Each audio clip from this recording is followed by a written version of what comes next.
दोस्तों, स्वागत है आपका हमारे YouTube चैनल में। तो देखिए, चर्चा चल रही थी विजयनगर साम्राज्य की, और हमने विजयनगर साम्राज्य में चर्चा की थी कि विजयनगर साम्राज्य की स्थापना 1336 में किसने की? हरिहर और बुक्का ने। और हमने बताया था विजयनगर साम्राज्य किस नदी के किनारे था? तो भद्रा नदी के तट पर था, ठीक है। और हमने बताया था विजयनगर साम्राज्य की प्रारंभिक राजधानी क्या थे? अनेगोंडी। फिर क्या बनी? विद्यानगर 1343 में। फिर हमने आपको बताया था विजयनगर के आधुनिक नाम पूछा जाए तो हम्पी या हस्तिनावती। और विजयनगर और बैमनी के बीच युद्ध हुआ करते थे, और युद्ध का कारण था रायचूर दोवाब, जो कृष्णा और तुंगभद्रा के बीच की उपजाऊ भूमि हुआ करती थी। तो हमने पिछले टॉपिक में चर्चा की थी, हरिहर प्रथम की चर्चा की थी, फिर हरिहर बुक्का प्रथम की चर्चा की थी, फिर हमने जो है हरिहर द्वितीय की चर्चा की थी। और हरिहर द्वितीय के 3 पुत्र थे, और उन्हीं 3 पुत्रों में क्रमशः जो है शासन किया। और अंत में जो तीसरा बेटा था जिसका नाम था देवराय प्रथम, वो क्या बनता है? अगला विजयनगर का शासक बनता है, जिसका टाइम है 1406 से 1422। ठीक है, तो चलिए लिखते चलिए, हम आपको बताते भी चलते हैं। तो देखिए, हरिहर द्वितीय की मृत्यु के बाद हरिहर द्वितीय की मृत्यु के बाद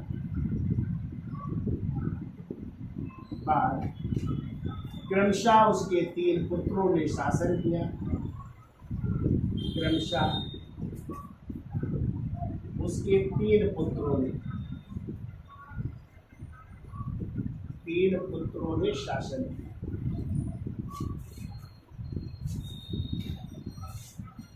तीन पुत्र शासन कर रहे हैं। कौन कौन कर रहा है? तो पहले बना वो विरूपाक्ष प्रथम, पहला शासक बन रहा है विरूपाक्ष प्रथम बन रहे हैं। दूसरा शासक बना जिसका नाम है बुक्का द्वितीय, दूसरा शासक बन रहा है बुक्का द्वितीय बन रहा है। और तीसरा शासक है वही है देवराय प्रथम, देवराय प्रथम। ठीक है, और देवराय प्रथम का ही शासन है 1406 से लेकर के 1422। ठीक है, अब देखो, इसी देवराय प्रथम ने उपाधि धारण की। इसकी उपाधि लिखिए महाराजा धीराज। महाराजा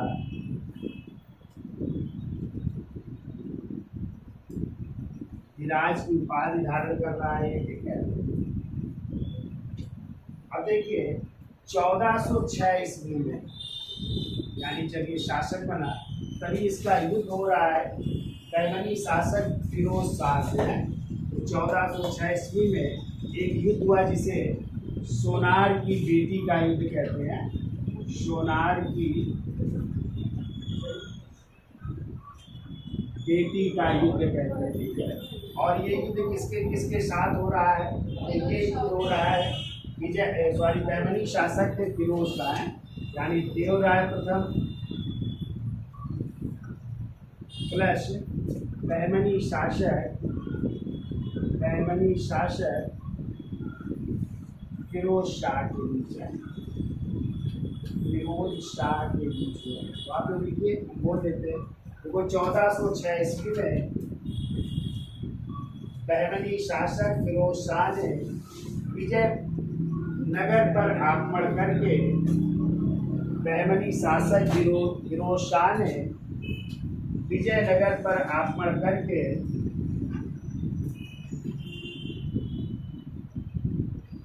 बांकापुर के किले को घेर लिया।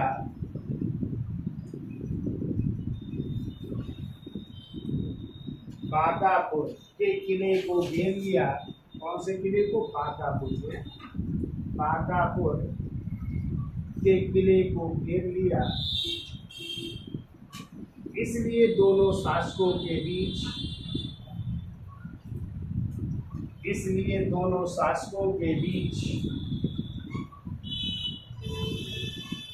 युद्ध हुआ। जिसे सोनार की बेटी का युद्ध कहा जाता है।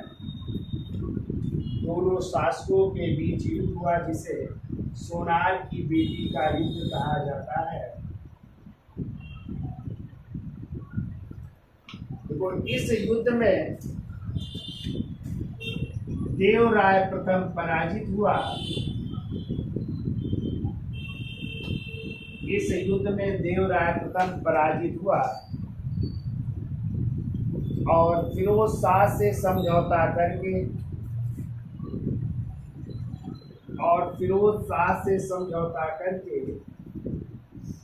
अपनी पुत्री का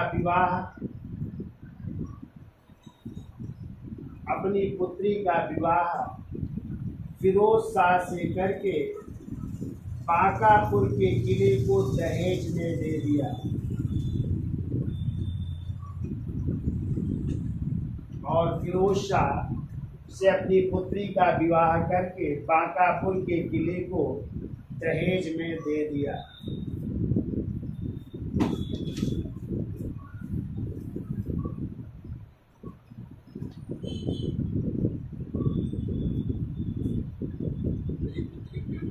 पुत्री का नाम तो नहीं मिलता है, बस ये लिख लो। देवराय प्रथम ने अपनी पुत्री का विवाह करके क्या दे दिया? बांकापुर का किला दहेज में दे दिया। ठीक है, अगला पॉइंट देखो। देवराय प्रथम ने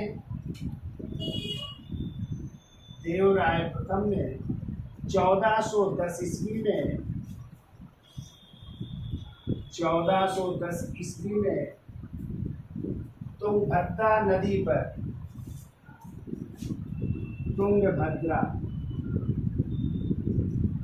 नदी पर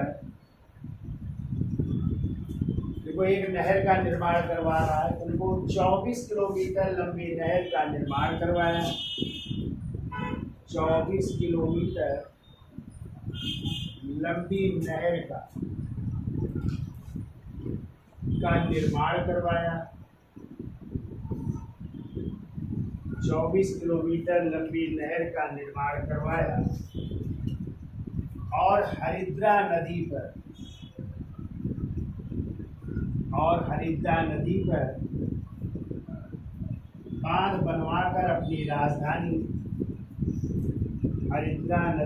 बांध बनवाकर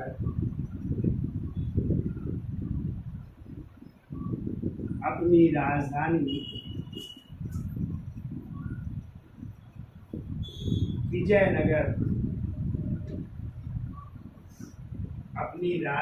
विजयनगर तक सिंचाई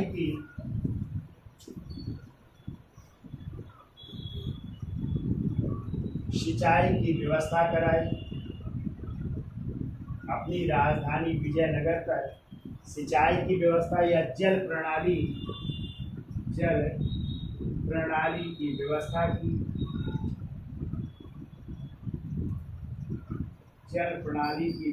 की। और इसका उल्लेख या इस बांध का उल्लेख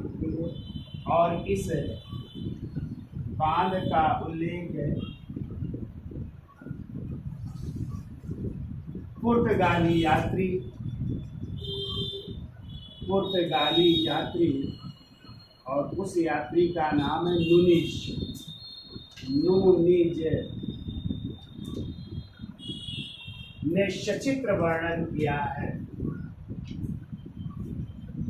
पुर्तगाली यात्री नूनिज ने सचित्र यानी चित्रमय है, चित्र भी बनाया है, सचित्र वर्णन किया है।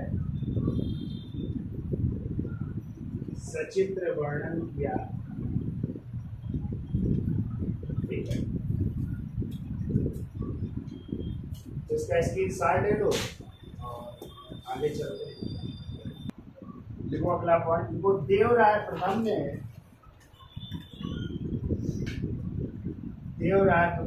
अपनी सेना में घोड़ों के महत्व को समझा।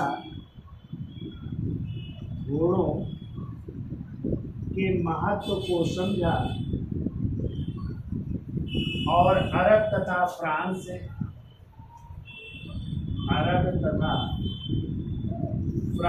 से घोड़े आयात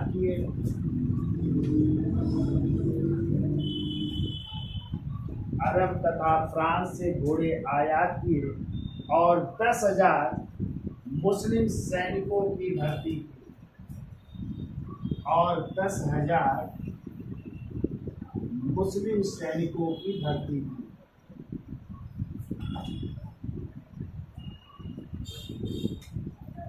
दस 10,000 मुस्लिम सैनिकों की भर्ती भी करवा दी है। भर्ती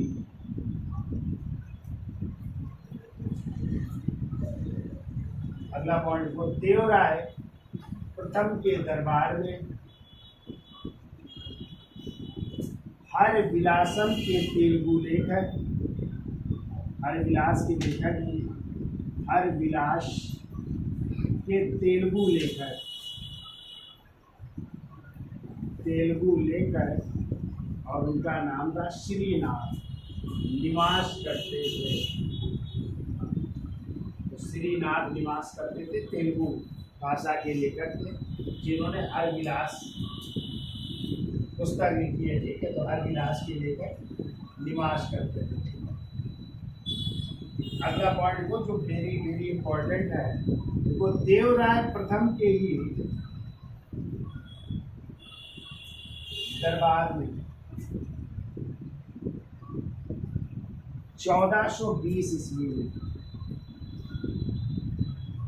1420 ईस्वी में इटली का एक यात्री आता है। ठीक है, उनको इटली के यात्री जिसका नाम है निकोलो कोंटी है, निकोलो कोंटी ने विजयनगर की यात्रा की। उनको देवराय प्रथम के दरबार में 1420 ईस्वी में इटली की राजधानी क्या है? रोम। इटली के यात्री किसने? निकोलो कोंटी ने किसकी यात्रा की? विजयनगर की यात्रा की। ठीक है, और वो विजयनगर में मनाए जाने वाले और विजयनगर में मनाए जाने वाले दीपावली व नवरात्रि, जिसे महानवमी भी कहते हैं, महानवमी व दीपावली त्योहारों का वर्णन किया है। तो कभी आ जाए विजयनगर का प्रमुख त्योहार क्या था? तो ये नवरात्रि या महानवमी का त्योहार था। कई बार पूछा गया। निकोलो कोंटी आया जिसने विजयनगर में मनाए जाने वाले महानवमी या नवरात्र तथा दीपावली आदि त्योहारों का वर्णन किया है, आदि त्योहारों का वर्णन किया है।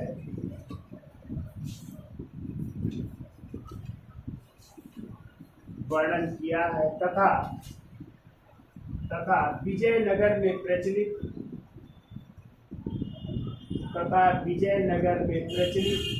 सती प्रथा का भी उल्लेख करता है। तो यदि आ जाए विजयनगर में जो प्रचलित थी सती प्रथा, इसका उल्लेख किस एक यात्री ने किया? वो है निकोलो कोंटी ने। तथा विजयनगर में प्रचलित सती प्रथा का भी उल्लेख किया। तो कहते हैं जब ये वापस जा रहा था इटली, तो रास्ते में गुजरात में कैम्बे नामक स्थान पड़ता है। ठीक है, तो कैम्बे में जो है इसको कुछ लोगों ने पकड़ लिया और पकड़ करके जो है कहा कि जबरदस्ती इस्लाम धर्म स्वीकार करिए। जब स्वीकार नहीं किया तो ये चूँकि अपने परिवार सहित आया था, ठीक है, पत्नी और बच्चों के साथ, तो कहते हैं इसकी पत्नी और बच्चों की क्या कर दी उन लोगों ने? हत्या कर दी। तो इसने फिर क्या किया? इस्लाम धर्म को स्वीकार कर लिया, तब इसको जो है जिंदा जाने दिया गया। तो इसने इस्लाम धर्म स्वीकार कर लिया, लेकिन जब इटली पहुंचा तो फिर इसने अपने धर्म को स्वीकार कर लिया था। ठीक है, तो ये घटना इसके साथ घटित हुई थी। कहाँ पे? कैम्बे नामक स्थान में है। तो लिख लो, आगे बोल लेते हैं। देखिए, भारत से जाते समय कैरो नामक स्थान पर, भारत से जाते समय कैरो नामक स्थान पर अरबों ने इसे पकड़ लिया। कैरो, भारत से वापस जाते समय कैरो नामक स्थान पर अरबों ने इसे पकड़ लिया और इसके बीवी बच्चों को मार डाला। अरबों ने इसे पकड़ लिया और इसके बीवी बच्चों को मार डाला।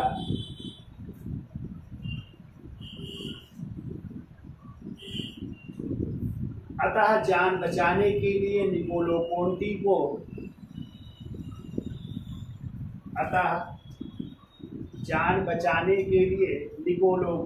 को ईसाई से इस्लाम धर्म स्वीकार करना पड़ा।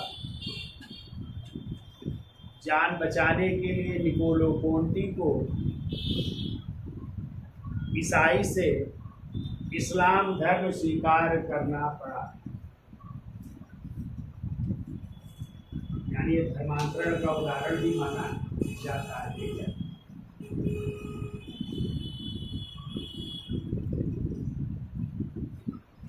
अब देखो, देवराय प्रथम के बाद जो है अगले शासक बनते हैं कुछ समय के लिए रामचंद्र, और रामचंद्र के बाद उनका बेटा विजय राज शासक बनता है, और इस विजय राज के बाद अगले शासक बनेंगे देवराय द्वितीय। ठीक है, तो वो भी इम्पोर्टेंट है देवराय द्वितीय। तो बीच में दो शासक हैं तो उनके बारे में जान लेते हैं। तो इसका स्क्रीनशॉट ले लो, फिर आगे चलते हैं।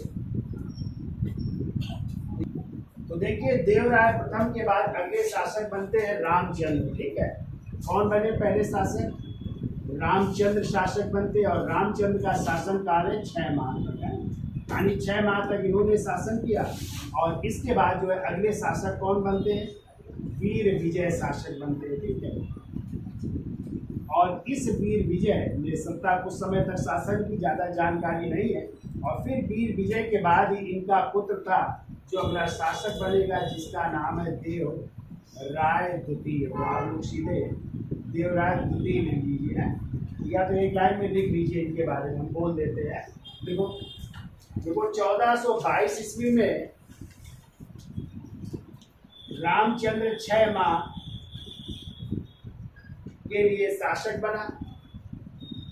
1422 ईस्वी में रामचंद्र 6 माह के लिए शासक बना।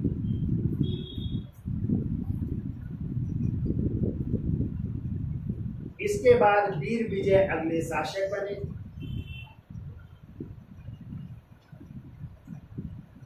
इसके बाद वीर विजय अगले शासक बने।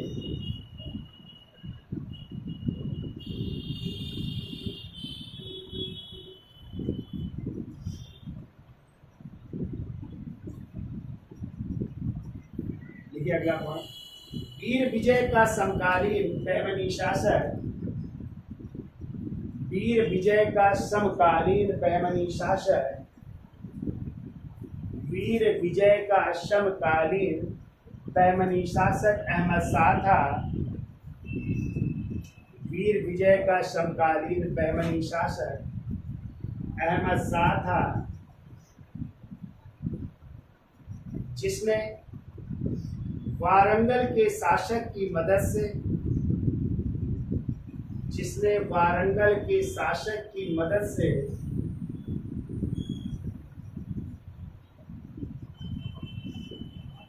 विजयनगर पर आक्रमण किया। वारंगल के शासक की मदद से विजयनगर पर आक्रमण किया। अतः वीर विजय को उससे संधि करनी पड़ी। अतः वीर विजय को उससे संधि करनी पड़ी।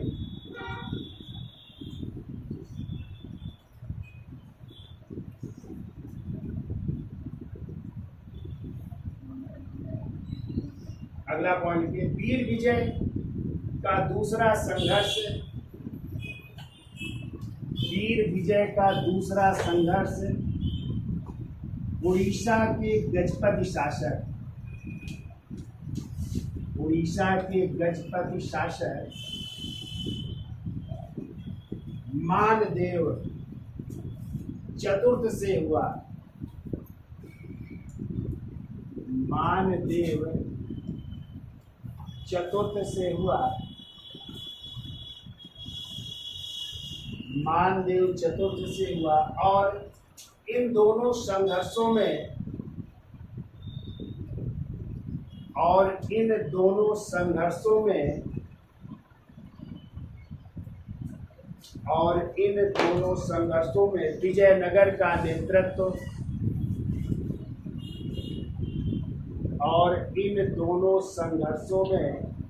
विजयनगर का नेतृत्व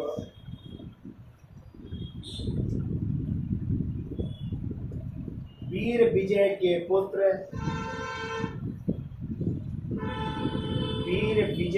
पुत्र युवराज देवराय द्वितीय ने किया। वीर विजय के पुत्र युवराज देवराय द्वितीय। तो ये जो दोनों युद्ध हुए उनमें नेतृत्व किसने किया था? ये राजकुमार देवराय द्वितीय ने किया था। ठीक है, अगले शासक बन रहे हैं देवराय द्वितीय। टाइम लिखो 1425 से 1446 ईस्वी। वैसे तो होना चाहिए 30, लेकिन आपको पता है कि पिता के शासनकाल में इनने जो है सत्ता संभालना शुरू कर दिया था और युद्ध का क्या करना शुरू कर दिया था? नेतृत्व करना शुरू कर दिया था। इसलिए इसका टाइम क्या माना जाता है? 1425 से 1446 माना जाता है। ठीक है, वैसे तो होना चाहिए 30 तक, लेकिन वीर विजय ने जो है सभी नेतृत्व किसको दे दिए थे? अपने बेटे को, देवराय। इसलिए ये सत्ता मानी जाती है। अब इसकी उपाधियां लिखिए। पिता का नाम क्या था भाई? चलो पहले पिता भी देखो। पिता का नाम था वीर विजय नाम था। ठीक है, तो पिता का नाम लिखिए वीर विजय। उपाधि लिखिए इसकी। उपाधियां कई सारी है। तो देखो इम्माड़ी देवराय, इम्माड़ी देवराय। दूसरी उपाधि लिखिए इसकी पुरोधा, पुरोधा। तीसरी उपाधि लिखो गज बेटकर की, गज बेटकर। इसका मतलब होता है हाथियों का शिकारी है, हाथियों का शिकारी के पास धारण किए हैं, गज बेटकर के पास धारण किए। ये इसकी उपाधियां है। इसकी रचनाएं लिख लो, कौन कौन सी इसने किताबें भी लिखी थी, इम्पोर्टेंट है। एक तो है महासुधा निधि नाटक लिखी, महासुधा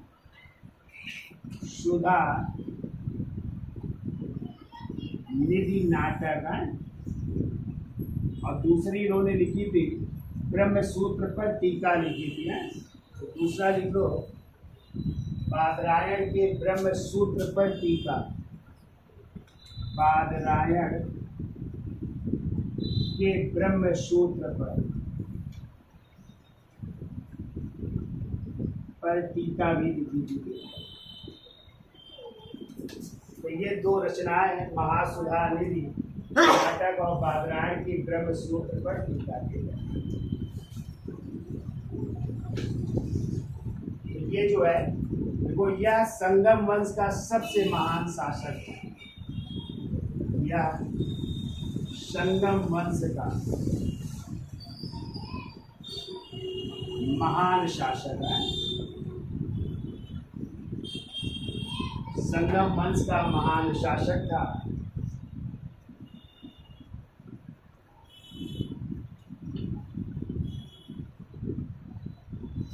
अगला पॉइंट, देवराय द्वितीय ने बहमनी पर विजय के लिए, देवराय द्वितीय ने बहमनी पर विजय के लिए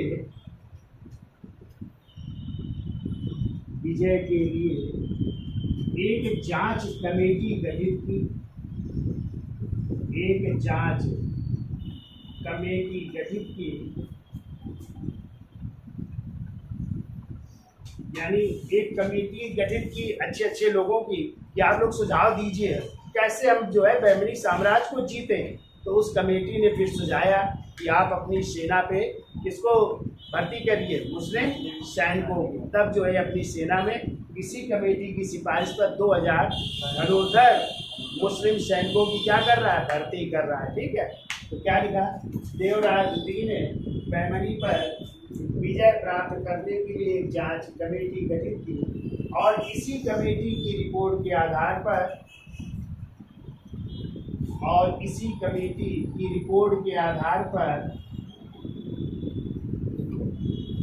अपनी सेना में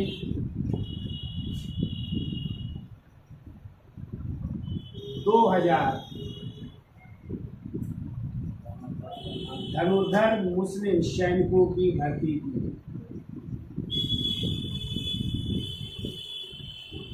धनुर्धर मुस्लिम सैनिकों की भर्ती की।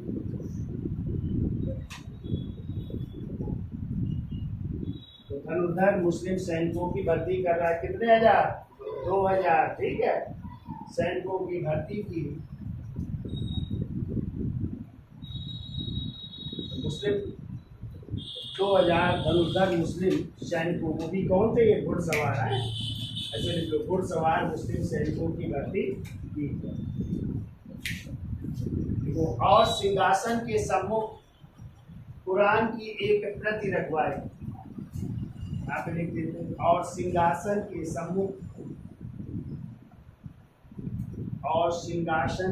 सम्मुख है कुरान की एक प्रति रखवाई।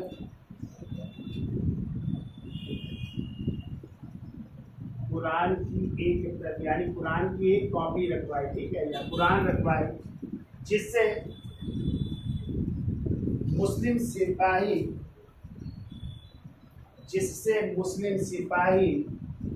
राजा की उपस्थिति में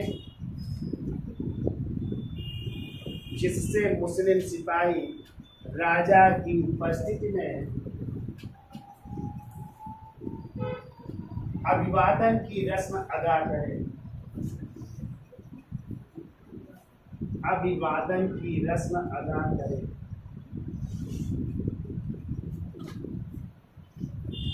राजा की उपस्थिति में भी अभिवादन की रस्म अदा करें। अगला पॉइंट को, देवराज द्वितीय ने विठल स्वामी मंदिर की शुरुआत की। देखो, करवा नहीं पाता, पूरा करवाएंगे कौन थे, कृष्णदेव राय, लेकिन इसने शुरुआत करवाई है। देखो, विठल स्वामी मंदिर की शुरुआत की। विठल स्वामी मंदिर की शुरुआत कर रहा है। ठीक है, विठल स्वामी मंदिर की शुरुआत की।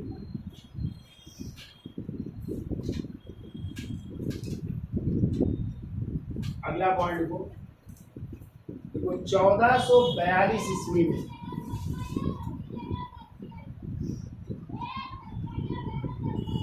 1442 ईस्वी में देवराज द्वितीय के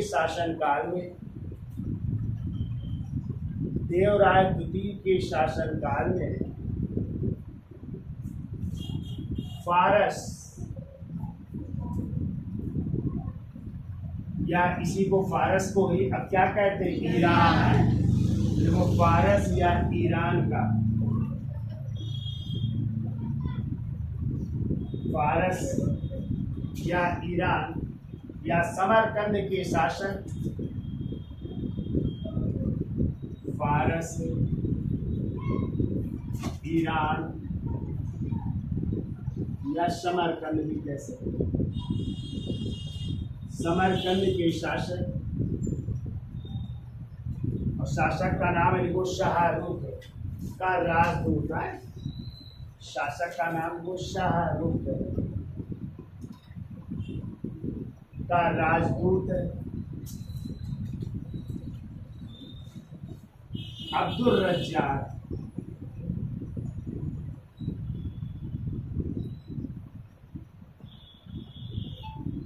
अब्दुल रज्जाक है।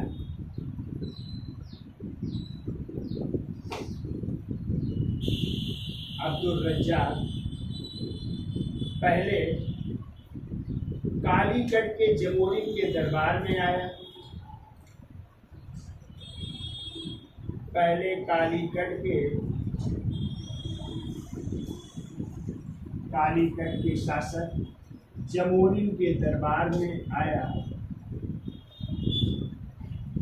जमोरिन के दरबार में आया। इसके बाद विजयनगर की यात्रा की, इसके बाद विजयनगर की यात्रा की, इसके बाद विजयनगर की यात्रा की और विजयनगर को सबसे शानदार नगरों में एक बताया, और विजयनगर को सबसे शानदार नगरों में एक बताया।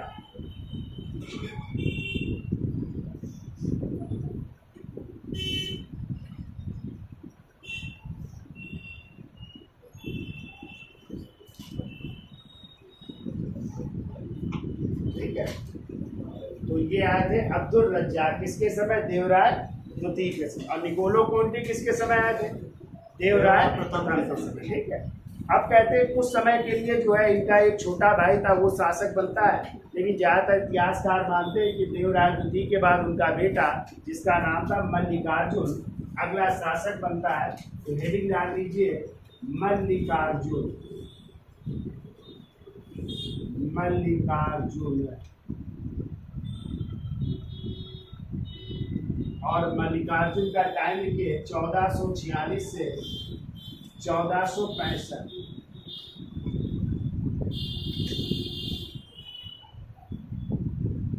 और इनके पिता का नाम लिखिए देवराय द्वितीय, पिता थे देव राय द्वितीय, पिता का नाम है। उपाधि लिखिए इनकी, पहली उपाधि थी इनकी प्रौढ़ देवराय की, प्रौढ़ देवराय। और अपने पिता के समान इन्होंने भी उपाधि धारण की थी गज बेग कर दिया, यानी हाथियों के शिकारी की उपाधि धारण की थी। तो प्रौढ़ देवराय की और दूसरी थी गज बेग कर दिया। देखिए अगला पॉइंट 1454 में उड़ीसा के गजपत शासकों से पराजित हुआ, उड़ीसा के गजपत शासकों से पराजित। पहले इनसे पराजित हुआ, फिर वो बाद में बहमनी शासकों से भी पराजित हुआ, बाद में बहमनी शासकों से पराजित। उड़ीसा के भी शासकों से पराजित होता है, बहमनी शासकों से भी पराजित होता है। ठीक है, लेकिन इसके समय की एक घटना लिख लो 1451 ईस्वी में इसके शासनकाल में चीनी यात्री, और उस चीनी यात्री का नाम था माहुयान। माहुयान आया था चीनी यात्री है। तो 1451 ईस्वी में माहुयान नामक चीनी यात्री ने विजयनगर की यात्रा की थी।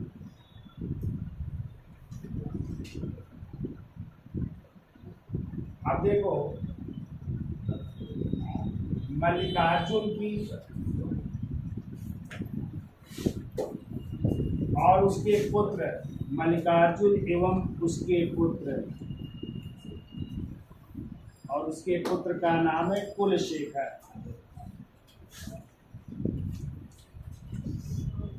तो मल्लिकार्जुन एवं उसके पुत्र कुलशेखर की हत्या उसके चचेरे भाई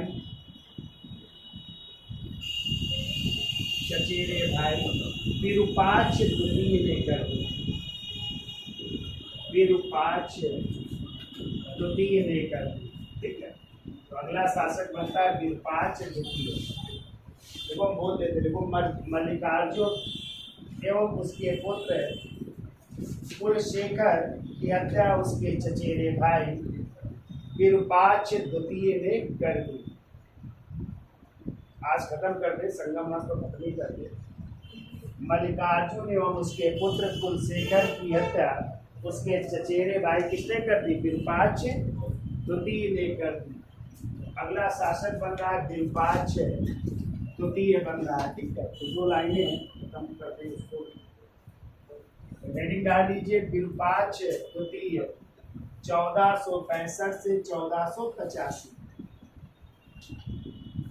विरूपाक्ष तृतीय 1465 से 1485 ईस्वी।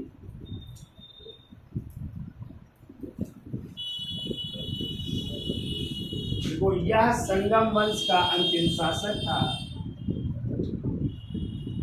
संगम वंश का अंतिम शासक।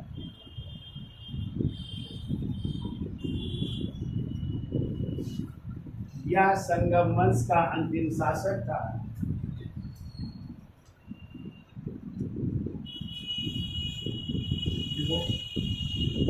चंद्रगिरी के गवर्नर, चंद्रगिरी के गवर्नर, और उनका नाम था सालू नरसिंह ने। चंद्रगिरी के गवर्नर सालू नरसिंह ने इसे गद्दी से हटाकर स्वयं शासक बन गया। सालू नरसिंह ने इसे गद्दी से हटाकर स्वयं शासक बन गया। स्वयं शासक बन गया और सालू वंश की स्थापना। संगम वंश के बाद अगला वंश आ रहा है सालू वंश की स्थापना की। और सालू वंश की स्थापना की। देखो, इस घटना को प्रथम फलापहार कहा जाता है। फलापहार का मतलब होता है अपहरण, है यानी गद्दी का क्या कर लेना? अपहरण कर लेना। ठीक है, यानी गद्दी स्वयं प्राप्त कर लेना। तो ये कहलाता है प्रथम फलापहार। जो वंश आएंगे तो वो कहलाएंगे प्रथम। कि जब सालू वंश के बाद तुलु वंश आएगा तो वो द्वितीय फलापहार कहलाएगा। ठीक है, हेडिंग डाल दीजिएगा सालू वंश। तो इस तरह अब आपका कौन सा वंश खत्म हुआ? संगम वंश है। 4-5 शासक है जिनके बारे में आपको याद रखना है। हरिहर प्रथम, गुप्ता प्रथम, हरिहर द्वितीय, देवराय प्रथम, फिर देवराय द्वितीय, फिर मल्लिकार्जुन के बारे में थोड़ा याद रखिएगा। और फिर अंतिम शासक कौन है? विरूपाक्ष तृतीय। और इसको गद्दी से कौन हटा रहा है? चंद्रगिरी के गवर्नर है जिनका नाम है सालू नरसिंह हटा रहे हैं। और ये घटना कहलाती है प्रथम फलापहार। और इस तरह कौन सा वंश स्थापित होगा? सालू वंश। ठीक है, तो सालू वंश के संस्थापक कौन होंगे? ये सालू नरसिंह है। फिर ये भी वंश खत्म हो जाएगा तो तुलु वंश आएगा। तुलु वंश के भी संस्थापक है वो वीर नरसिंह। कौन होंगे? नरसा नायक का बेटा होगा वीर नरसिंह।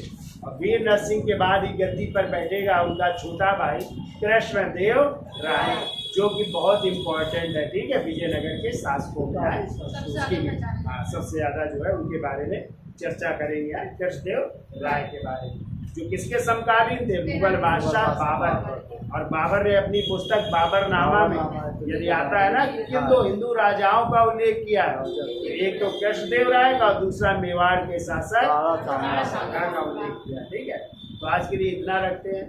धन्यवाद।